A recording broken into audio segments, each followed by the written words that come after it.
राजस्थान क्षेत्रफल की दृष्टि से देश का सबसे बड़ा राज्य है और राजस्थान में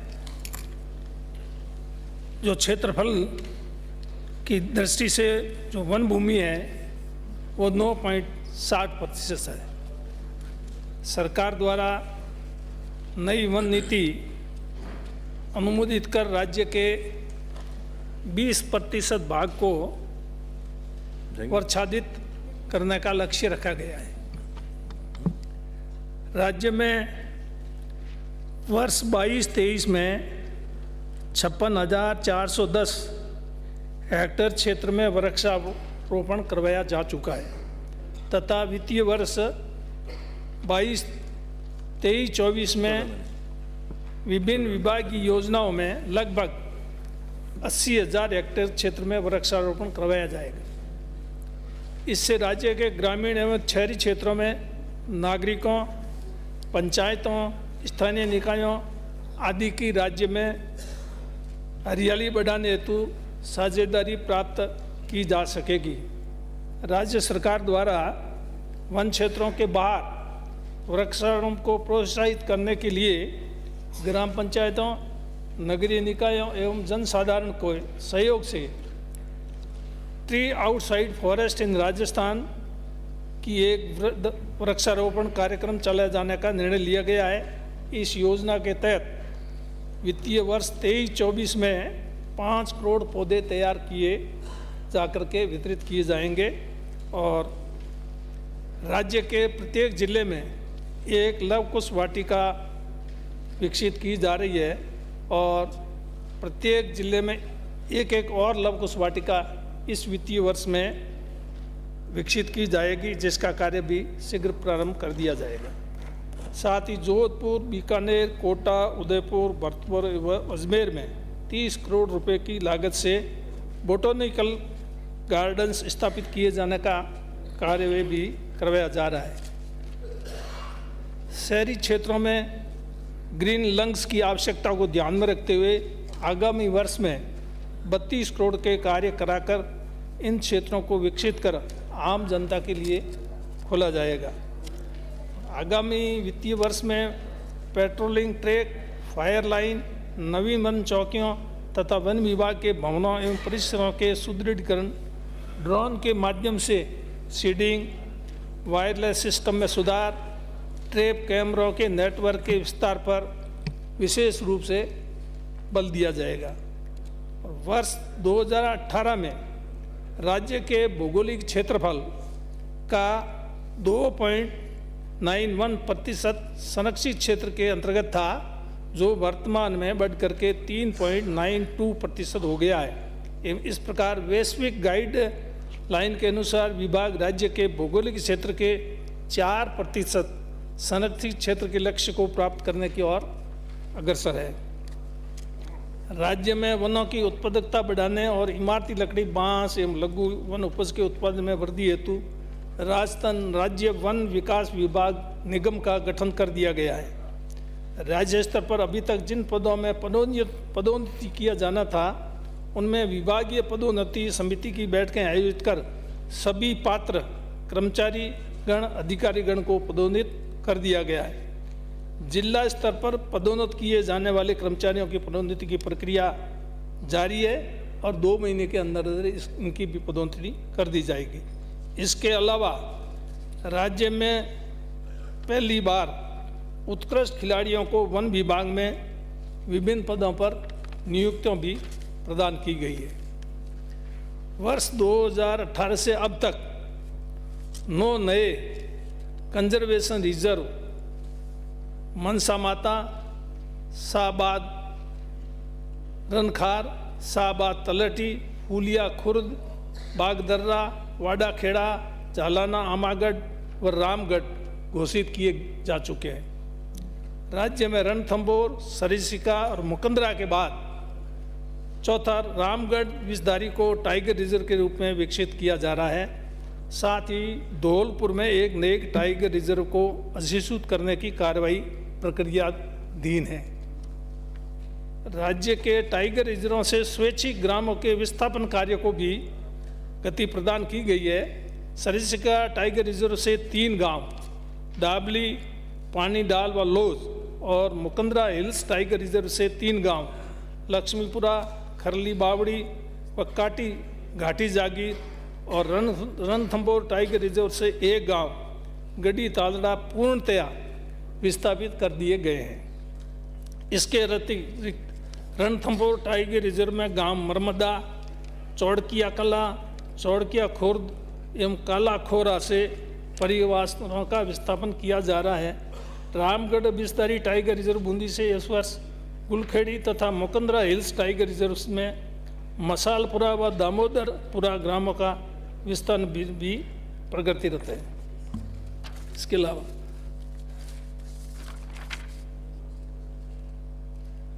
संरक्षित क्षेत्रों में स्थानीय लोगों को रोजगार देने तथा वन्य जीव संरक्षण में जन सहभागिता सुनिश्चित करने को दृष्टिगत रखते हुए Amagarh, Kela Devi, Mount Abu, Mukundra hills tiger reserve, Tal Chhapar, Mansa Mata, Beed Jhunjhunu, Bashiyal Khetri Jhunjhunu, Jaisamand, Kumbhalgarh, Tatgarh, Raoli, Ramgarh Vishdhari tiger reserve के बफर क्षेत्र में सफारी संचालन के लिए अनुमति जारी कर दी गई है। साथ ही बस्सी, पालीघाट, जैत सागर, झील बूंदी एवं कोटा बैराज से गरडिया माद एवं जवाहर सागर में से भैंसरोडगढ़ में नौकायान का प्रारंभ कर दिया गया। नौकायान भी केवलादेव राष्ट्रीय उद्यान, चिड़ियाघरों एवं बायोलॉजिकल पार्क से शाकाहारी वन्य जीव जैसे चीतल, सांबर, काला इत्यादि को प्रे बेस सुधार हेतु कम घनत्व वाले क्षेत्रों में स्थानांतरित कर रिवाइल्डिंग का कार्य किया गया है। राज्य में आम जन संस्था, कॉरपोरेट, वन्य जीव प्रेमी इत्यादि द्वारा जैविक उद्यानों में वास कर रहे वन्य जीवों को गोद लेने के लिए कैपेटिव एनिमल स्पॉन्सरशिप स्कीम प्रारंभ की गई है। राज्य में इस वित्तीय वर्ष की शुरुआत में 2.54 लाख हेक्टेयर वन भूमि अनसर्वेड थी। विभाग के प्रयासों के फलस्वरूप इस 2.54 लाख हेक्टेयर अनसर्वेड भूमि में से 2.83 लाख हेक्टेयर वन भूमि का सर्वे कार्य पूर्ण किया जा चुका है। इस भूमि का राजस्व में अमल दरामद भी किया जा चुका है। तहसील सम जैसलमेर में 2569 हेक्टेयर भूमि को गोडावण व वन्य जीवों के संरक्षण हेतु विभागों को आवंटित कराई गई है। राज्य पक्षी गोडावण के संरक्षण हेतु सम व रामदेरा में कृत्रिम प्रजनन केंद्र संचालित किए जा रहे हैं। साथ ही खरमोर एवं हरित मुनिया का संरक्षण के प्रयास राज्य में किए जा रहे हैं। कृष्ण मृगों के लिए नागौर जिले के जसोगढ़ में 359 हेक्टेयर भूमि वन विभाग के लिए आरक्षित की गई है। अबेड़ा जैविक उद्यान कोटा तथा बर्ड पार्क उदयपुर को आमजन के लिए खोल दिया गया है। नारगढ़ जैविक उद्यान जयपुर, मासिया जैविक उद्यान जोधपुर एवं सज्जन उदयपुर में आधुनिक वन्यजीव रोग निदान व रेस्क्यू सेंटर स्थापित किए जा रहे हैं। राज्य के संरक्षित क्षेत्रों हेतु जो 24 स्थानों पर इको सेंसिटिव जोन घोषित किए जाने हैं, उनमें से 15 इको सेंसिटिव जोन की अंतिम अधिसूचना जारी हो चुकी है तथा तालसापर, सरिस्का, कुंभलगढ़, फुलवारी, शेरगढ़ राष्ट्रीय मृग उद्यान, रणथंभौर हेतु प्रस्ताव भारत सरकार को भेजे जा चुके हैं। लकड़ी व्यापार योजना के अंतर्गत चालू वित्तीय वर्ष 22-23 में फरवरी माह तक 24.75 करोड़ रुपए, बांस योजना के अंतर्गत फरवरी माह तक 2.74 करोड़ रुपए का राजस्व प्राप्त किया गया है। वन सुरक्षा व्यवस्था को सुदृढ़ करने तथा बेहतर प्रबंधन हेतु सहायक वन संरक्षक के 127 ACF के और रेंजर ग्रेड फर्स्ट के 103 अभ्यर्थियों को नियुक्ति दी जाकर प्रशिक्षण हेतु भेजा गया है। वनपाल के 148 पदों पर तथा वन रक्षक के 2646 पदों पर लिखित परीक्षा परिणाम जारी कर शारीरिक दक्षता परीक्षण की कार्यवाही प्रक्रियाधीन है और ये प्रक्रिया पूरी होने के बाद शीघ्र उनको नियुक्ति दी जाए। इन कार्मिकों के नियोजन से विभागीय गतिविधियों को बेहतर संचालन में मदद मिलेगी। संभाग वन मंडल रेंज एवं मुख्यालय स्थित कार्यालय में IT इंफ्रास्ट्रक्चर को शुद्ध करने के लिए 200 से अधिक कंप्यूटर संसाधनों की व्यवस्था की गई है। साथ ही फील्ड डेटा कम्युनिकेशन हेतु वन रक्षक से सहायक वन रक्षक तक के लगभग 4200 फील्ड कर्मचारियों अधिकारियों को सिम आधारित इंटरनेट सुविधा दी गई है। नवीन तकनीक को बढ़ावा देने के लिए फील्ड अधिकारी गणों को उस स्तर के 25 GPS डिवाइस 43 लैपटॉप उपलब्ध कराए गए। रेंज कार्यालय स्तर तक कंप्यूटर कार्य करने के लिए लगभग 310 मैन पावर की व्यवस्था की गई है, जिससे IT संबंधित कार्यों को गति मिलेगी। विभाग द्वारा वन सीमा का डिजिटलाइजेशन कर इसका उपयोग फॉरेस्ट फायर प्रबंधन कार्य योजना तैयार करने तथा इको सेंसिटिव जोन के प्रमाणीकरण आदि में किया जा रहा है। फ्रांस सरकार की एजेंसी AFD के सहयोग से राजस्थान राज्य के 13 जिलों में 1673 करोड़ रुपए की राजस्थान मानकीय एवं जैव विविधता विकास परियोजना वित्तीय वर्ष 23-24 में शुरू की जा रही है। परियोजना के तहत 55,000 हेक्टेयर में वृक्षारोपण कार्य, 55 लाख पौधों का वितरण, 100 ओरणों का विकास, वन क्षेत्रों की सुरक्षा हेतु 610 किलोमीटर दीवार का निर्माण कार्य, Ramgarh Vishdhari sanctuary, Mukundra hills tiger reserve एवं भैंसरोडगढ़ सेंचुरी कोटा में विकास कार्य करवाए जाएंगे। इसके अतिरिक्त जायका के सहयोग से 1803.42 करोड़ रुपए की लागत से एक परियोजना राज्य के 19 जिलों हेतु तैयार की जा रही है। 8 वर्ष के लिए प्रस्तावित इस परियोजना में भी लगभग 37,000 हेक्टेयर क्षेत्र में नवीन वृक्षारोपण, 3,000 हेक्टेयर क्षेत्र में पुराने वृक्षारोपण में सुधार, 500 किलोमीटर प्रोटेक्शन वाल पक्की दीवार निर्माण एवं ओरण विकास आदि के कार्य करवाए जाने प्रस्तावित है। यह परियोजना वित्तीय वर्ष 23-24 में स्वीकृत कराने के प्रयास किए जा रहे हैं। साथ ही ई-वेस्ट मैनेजमेंट पॉलिसी एवं जलवायु परिवर्तन नीति तैयार कर ली गई है। साथ जलवायु परिवर्तन के दुष्प्रभावों को रोकथाम हेतु IIT बॉम्बे के तकनीक सहयोग से राज्य जलवायु परिवर्तन एक्शन प्लान भी तैयार किया गया है, जिससे विभिन्न विभागों के माध्यम से क्रियान्वित किया जा रहा है। थोलाई जम्बारावगढ़ जिला जयपुर में 44 हेक्टेयर में भूमि इंटीग्रेटेड रिसोर्सेज रिकवरी पार्क के विकास का कार्य प्रारंभ कराया जा रहा है। आर्द्र भूमियों के संरक्षण एवं सतत विकास हेतु 50 आर्द्र भूमियों को अधिसूचित कर उनकी सुरक्षा संरक्षण विकास हेतु कार्रवाई प्रारंभ कर दी गई है। वायु प्रदूषण निवारण एवं नियंत्रण अधिनियम 1981 और जल प्रदूषण निवारण एवं नियंत्रण अधिनियम 1976 के तहत व्हाइट कैटेगरी के उद्योगों को विभिन्न स्वीकृतियों की आवश्यकता नहीं रहती है।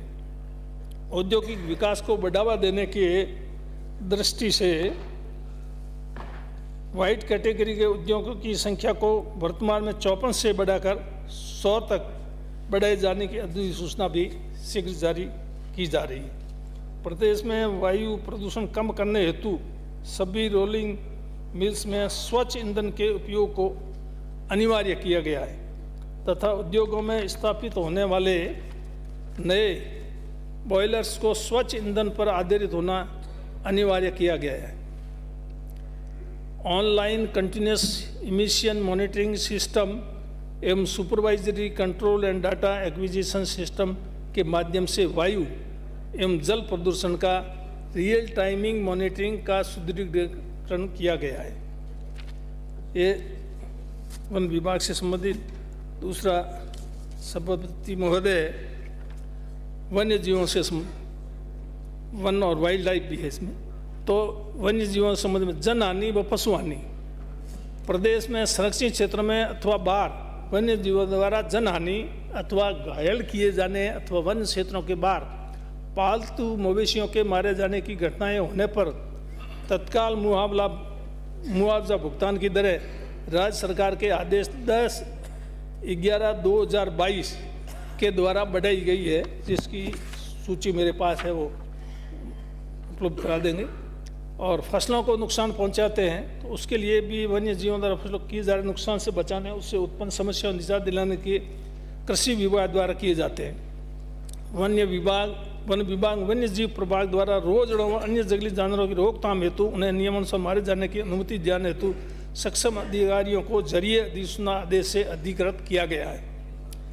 वन्य जीवों की रेस्क्यू के लिए वन्य जीवों की संख्या बढ़ने के कारण इनके रेस्क्यू की घटनाएं निरंतर बढ़ रही है।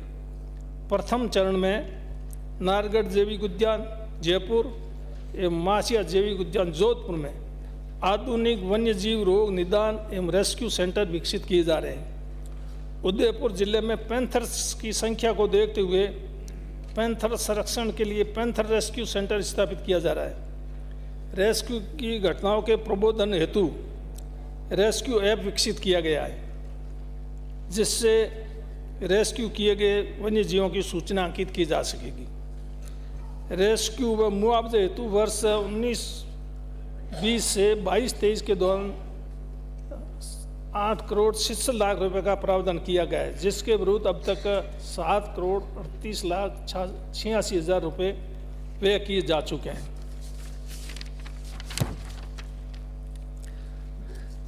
दूसरा, सभापति महोदय, वन्य जीव सर्विलेंस एंड एंटी पॉन्चिंग सिस्टम, जिसके तहत वन्य जीवों के लिए वन्य जीवों की सुरक्षा और अवैध शिकार की रोकथाम के लिए राज्य के रणथंभौर सवाई माधोपुर में 12 और सरिस्का का अलवर में 16, मुकदरा हिल्स टाइगर रिजर्व कोटा में 16 तथा जवाई बांध लेपर्ड कंजर्वेशन रिजर्व पाली में 4, जालाना लेपर्ड सफारी जयपुर में 8 सूचना एवं प्रौद्योगिकी विभाग द्वारा कैमरे स्थापित किए गए। वर्ष 22-23 में माननीय मुख्यमंत्री द्वारा की गई बजट घोषणा में इस प्रणाली के विस्तार की घोषणा की गई, जिसके तहत रणथंभौर में 4, सरिस्का में 14, मुकदरा हिल्स में 4, डेजर्ट नेशनल पार्क जैसलमेर में 4 अतिरिक्त स्थानों पर इस सिस्टम के तहत कैमरे लगाए जा रहे हैं। आगामी वर्ष में यह प्रणाली रामगढ़ विस्तारी नाहरगढ़, आबू पर्वत, भैंसरोडगढ़, कुंभलगढ़ एवं रावली टाटगढ़ अभ्यारण्य में स्थापित किया जाना प्रस्तावित है। इस सिस्टम के लगाए जाने से 24/7 वनों की सुरक्षा एवं अवैध शिकार की रोकथाम में सहायता मिलेगी। अवैध गतिविधियों की तुरंत रोकथाम अन्वेषण में सहायता मिली। इस प्रणाली के उपयोग से संरक्षित क्षेत्रों में बढ़ी हुई निगरानी के कारण इन क्षेत्रों के निवासी सचेत हो गए हैं, जिससे वन्य जीव अपराध में लिप्तता की संभावना कम हुई।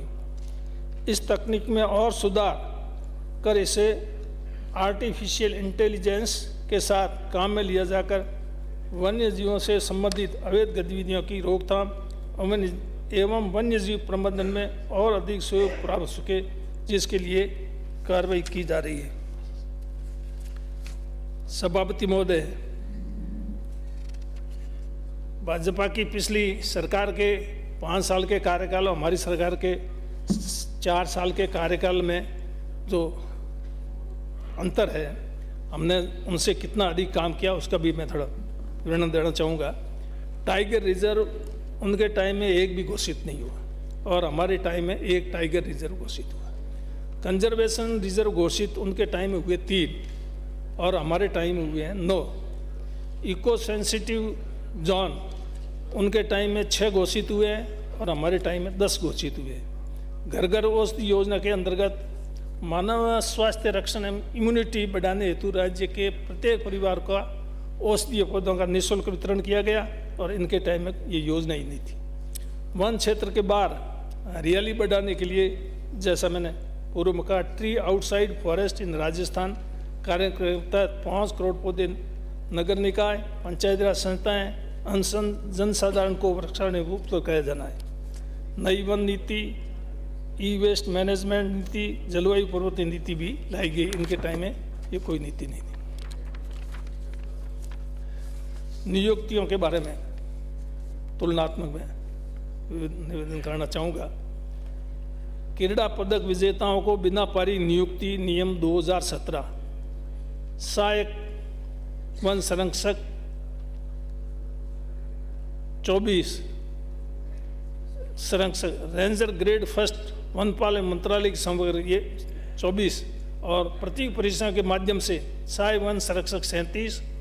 और भाजपा सरकार के समय थे, उनके टाइम में थे 0 और हमारे टाइम में 24 ऊपर बताया मैंने। नीचे सहायक वन संरक्षक ACF, इनके टाइम 37 और हमारे टाइम में 121। रेंजर ग्रेड फर्स्ट, इनके टाइम में एक भी नहीं और हमारे टाइम में 103। वनपाल स्वीकार है, हाँ स्वीकार है तो ठीक है। इसके अतिरिक्त कोई बात नहीं आपसे, हमने 3 शहीद, आप शहीदों की बात करते हो, हमने 3 शहीदों के आश्रितों को वनपाल के पद पर नियुक्ति दी है।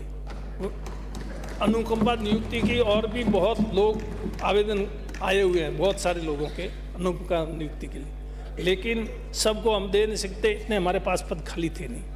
इसलिए हमने ये निर्णय लिया कि कम सबको नहीं दे सकें, कम से कम शहीद जो है उनके परिवार को तो अनुकंपा नियुक्ति दे दी जाए। तो हमारे पास जितने भी थे शहीदों के परिवार, उन सबको नियुक्ति दे दी। और ये मैंने कहा 3 तो वनपाल का दे दिया, 2 को चतुर्थ श्रेणी समर्ग में नियुक्ति दे दी है।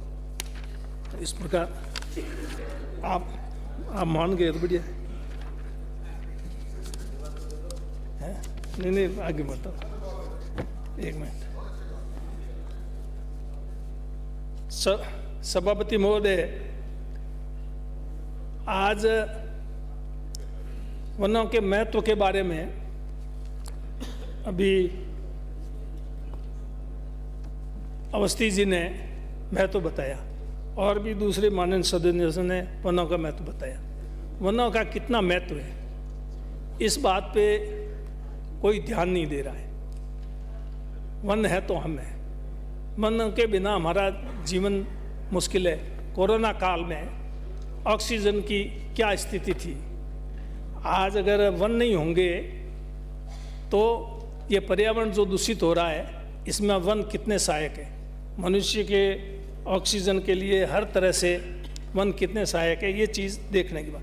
और वनों के महत्व को आज नहीं, ये भी सदस्य कह रहे थे, बिहारी लाल जी भी और ये कृष्णाराम जी भी, अमृता देवी वाली बात 21 सितंबर 1730 की बात है। ये आज से कितने वर्ष पहले 1730 में पेड़ों का कितना महत्व समझा अमृता देवी और उसकी 2 बेटियां, 3 बेटियां आंसू, रत्नी और भागू के साथ वो शहीद हो गई और 363 लोग शहीद हो गए, लेकिन पेड़ों को नहीं करे। इसलिए अमृता देवी ने पेड़ों को बचाने के लिए कहा था कि सिर साठे रूख रहे तो भी सस्तो जान।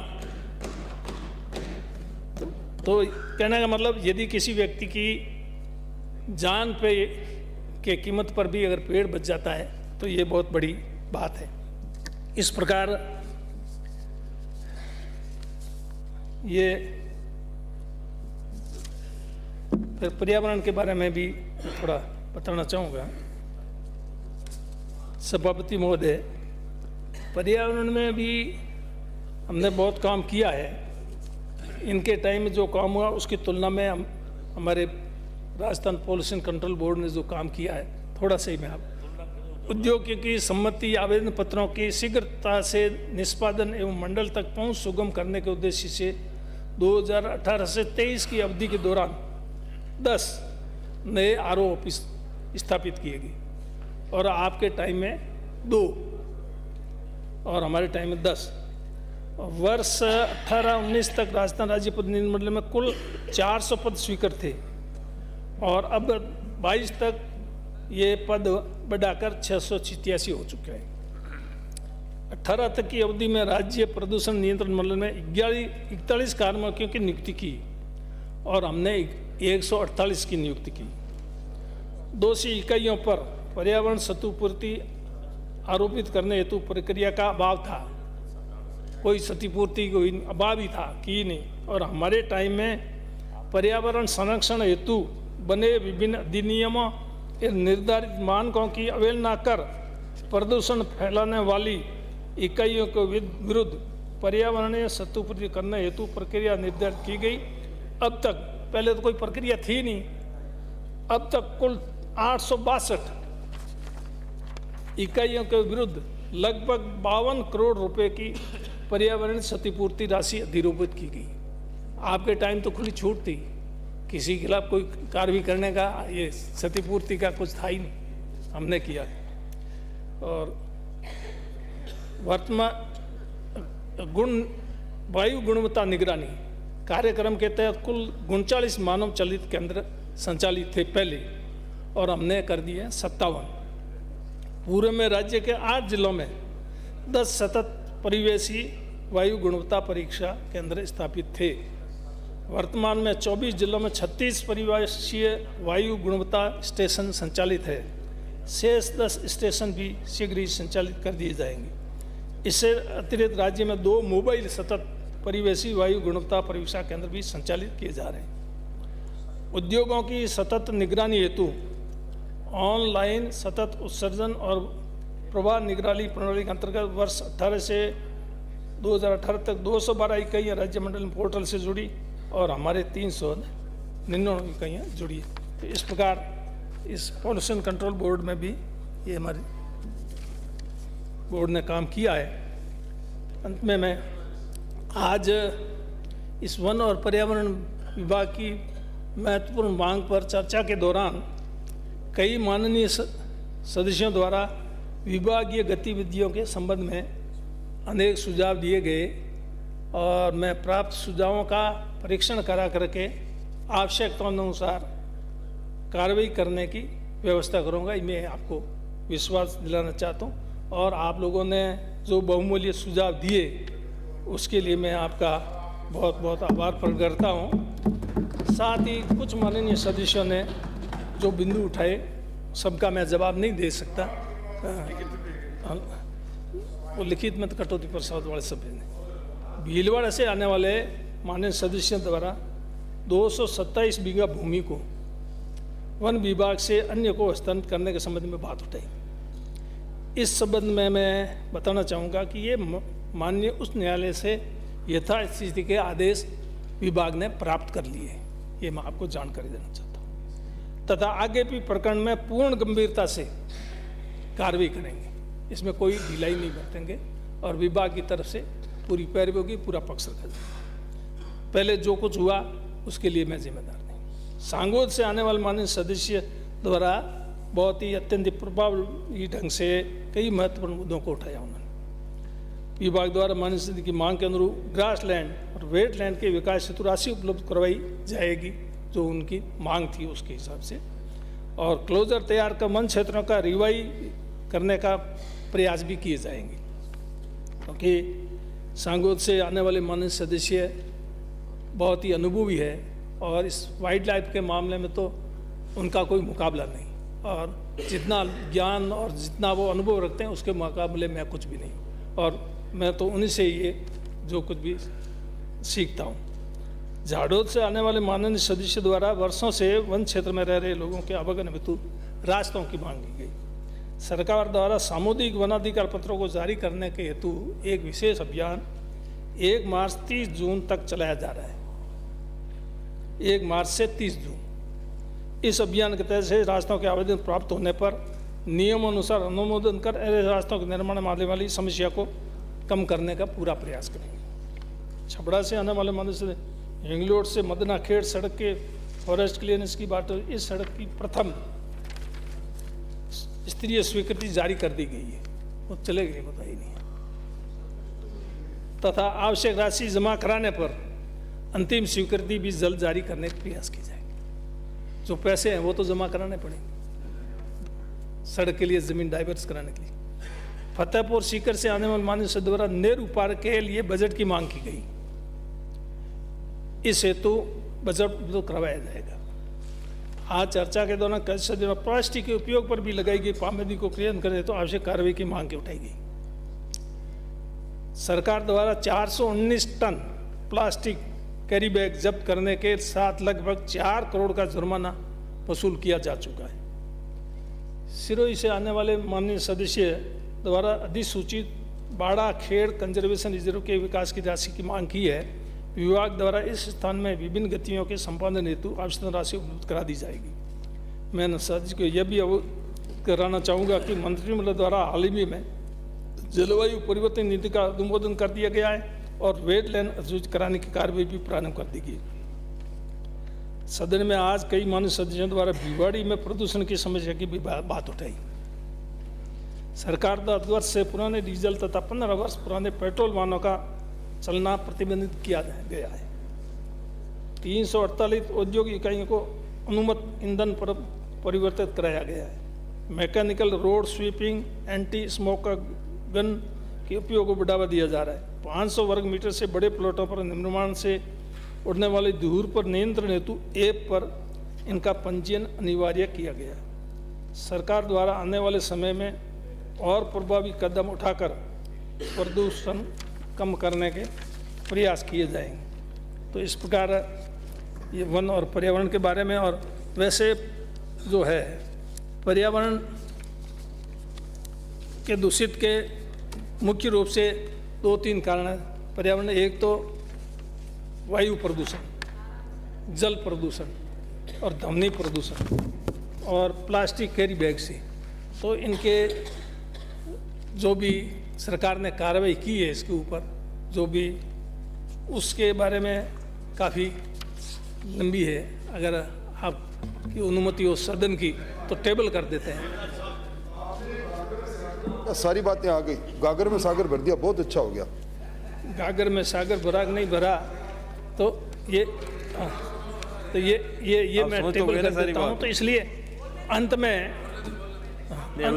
मैं सभापति महोदय, ये वन विभाग इसका तो दायित्व है ही, ज़्यादा से ज़्यादा वन क्षेत्र विकसित हो, पेड़ कटे नहीं, लेकिन इसके लिए सबके सहयोग की ज़रूरत है। जब तक सबका सहयोग नहीं मिलेगा अकेला वन विभाग कुछ नहीं कर सकता। वन विभाग के पास में स्टाफ की कमी ये आप सब जानते हो, कई बार मार भी खाते हैं और उनकी कौन पड़ता है। और अध्यक्ष सभापति महोदय, हम लोग राजनीति में बैठे हुए लोग भी अवैध खनन में कई बार दखल करते हैं, अतिक्रमण में भी हम लोग पीछे नहीं हैं। मैं किसी का नाम ले लेकर, आखिर कौन करता है?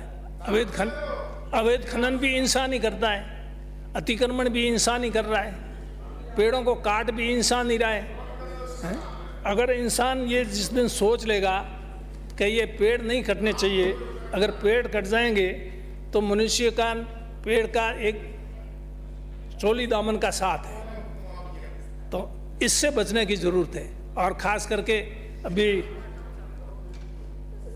विठल जी ने, अवस्थी जी ने जो बात कही, मैं आपकी बात से सहमत हूँ। और यहाँ पर जितने भी माननीय सदस्यों ने जो भी बातें कही, मैं उन सारी बातों से सहमत हूँ। लेकिन आप ये सोचो कि एक सिर्फ हमारा विभाग, एक हमारा इसमें नियंत्रण कर लेगा तो ये संभव नहीं है। उसमें आप सब लोगों का सहयोग चाहिए। और आपको मेरे विभाग से कोई भी किसी प्रकार की कोई शिकायत है, आप जैसे प्लांटेशन की बात है, कमेटियाँ बना करके कराते हैं, उसमें पैसे कहा जाते हैं, गबन हो जाता है, कोई ऐसी चीज़ें है तो आप मेरे ध्यान में लाएं। जब से मैं मंत्री बना हूँ तब से लेके अब तक कोई भी माननीय सदस्य अगर मेरे पास आया तो मैंने उसकी सुनवाई नहीं की हो, उस पर कोई कार्रवाई नहीं की हो, अधिकारियों को बात नहीं की हो, निर्देशित नहीं किया हो, तो आप मुझे कह सकते हैं। लेकिन कोई भी चीज़, इतना बड़ा राजस्थान है, कहाँ पर क्या हो रहा मेरे ध्यान में तो आप लाओगे जब होगा। बिना ध्यान में लाए तो किस पे क्या है, किसके विरुद्ध क्या कार्रवाई की जाए। और दूसरा सभापति महोदय, ये जो डाइवर्जन की बात, मोटे रूप में सड़कों के लिए ज़मीन की ज़रूरत है। नियमों के अंतर्गत सड़क बनाने की बात है तो उसके लिए भूमि का डाइवर्जन करवाना पड़ता है।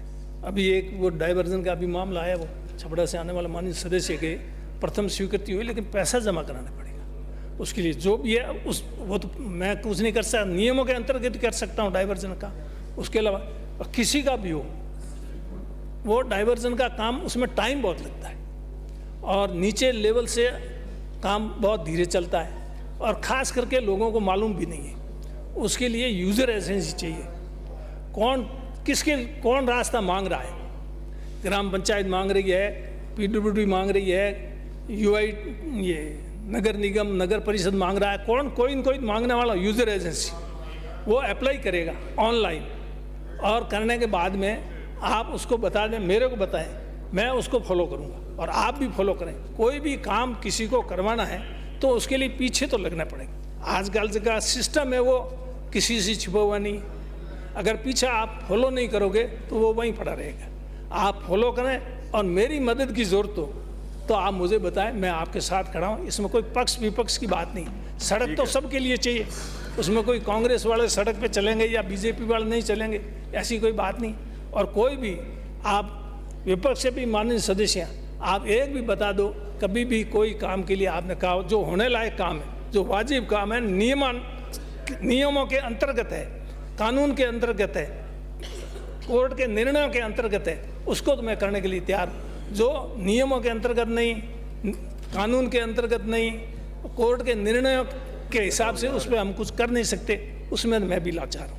ठीक तो इसलिए आप लोगों ने बहुत अच्छे सुझाव दिए और अधिकारियों को मैंने पहले ही निर्देश दे दिए थे कि जो भी माननीय सदस्य यहाँ पर बोले उसको आप नोट करोगे। एक इन्होंने आपकी एक बात को अधिकारियों ने नोट किया है। हमारे एसीएस को भी मैंने कह दिया था और मैं बराबर इन्होंने नोट किया है और उस पर वो कार्रवाई करेंगे। जो कर सकते हैं, जो नहीं कर सकते उसके लिए आश्वासन। ठीक साहब, मंत्री महोदय और बस एक मिनट पास कराएं आप। और इसके एक मिनट में बोल कर इसके अलावा अगर आपको फिर भी कोई दिक्कत हो, कोई समस्या हो तो आप मेरे को बता दें। शिकायत मिल लेंगे आपसे। श्री शांति कुमार धारीवाल अधिकारियों के साथ बिठा करके आपको और बात करवा दूंगा और आपका उसका कोई निस्तारण जो भी हो उसका निपटारा करवा, पर बुला करके अभी बीच में आया था इको सेंसिटिव जोन का मामला आया था, अलवर का, सरिस्का का। एक मिनट, श्री शांति कुमार धारीवाल आपकी भी बात हो गई है। आपकी भी आपने बात उठाई, मैंने जाकर के वहाँ उनसे बात कर ली। पास कराए आप तो। विश्वास रखो, भरोसा रखो, ठीक है ना। मैंने आपको कह दी। तो इसलिए जिसने भी जो बात उठाई है मैंने भी उस पर कॉग्निजेंस ली है और अधिकारियों ने भी शांति कुमार धारीवाल ली है। इसलिए और कभी भी आप चाहें तो आपके साथ मैं एक मिनट बोलूँ। सरिस्का में इको सेंसिटिव जोन का मामला था, ये बैठे हैं मंत्री जी, उद्योग मंत्री जी बैठे हैं, ये हमारे कितने ही एमएलए बैठे हैं, मंत्री बैठे हैं, इनको आप पूछ लो। ये टीकाराम जी जूली भी बैठे होंगे। मैंने अधिकारियों की मीटिंग एसीएस की इनको सबको साथ बिठा करके विभाग पॉल्यूशन बोर्ड, वो तो एक अपने आप में बोर्ड है, अब आप ज़्यादा कहने की ठीक नहीं, फिर भी उनको बुला करके एसीएस की इनको साथ में बैठ करके मीटिंग करके और उसका हल निकाला है। तो कहना है मतलब कोई भी हल निकालने के लिए बैठ करके बात करनी है। मैं मांग करता हूं कि ये मांग पारित की जाए। श्री शांति